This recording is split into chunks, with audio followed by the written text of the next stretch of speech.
ഞാൻ Joshi. Sultan Bathery police station റോഡിലുള്ള വയനാട് മെസ്സാണ് ഞാനിന്ന് പരിചയപ്പെടുത്തുന്നത്. വയനാട് മെസ്സിൽ എനിക്ക് ഏറ്റവും ഇഷ്ടപ്പെട്ടത് അവിടുത്തെ ബീഫ് ബിരിയാണിയാണ്.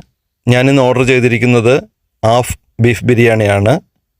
അധികം മസാലകളൊന്നുമില്ലാതെ, നിറങ്ങളൊന്നും അധികം ചേർക്കാത്ത വളരെ നല്ല ബിരിയാണിയാണ്. രുചികരമാണ്. ഞാൻ ഇടയ്ക്കെല്ലാം വന്ന് കഴിക്കാറുണ്ട്. അങ്ങനെ കഴിക്കുന്നത് കൊണ്ടാണ് എനിക്കിതൊന്ന് പുറം ലോകത്ത് അറിയിക്കണമെന്ന് തോന്നിയത്.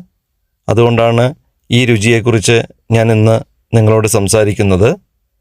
ബിരിയാണിയോടൊപ്പം തന്നെ നല്ല സാലഡും അച്ചാറും ചമ്മന്തിയും യഥേഷ്ടം അവർ തരുന്നുണ്ട്. ബിരിയാണി കൂടാതെ അവിടെ നല്ല കുത്തരി കഞ്ഞി കിട്ടും. അതും മൺപാത്രത്തിലാണ്, മൺചട്ടിയിലാണ് അവർ ആ കഞ്ഞി തരുന്നത്. കഞ്ഞിയോടൊപ്പം തന്നെ അച്ചാറും സാലഡും ഉപ്പേരിയും ആവശ്യം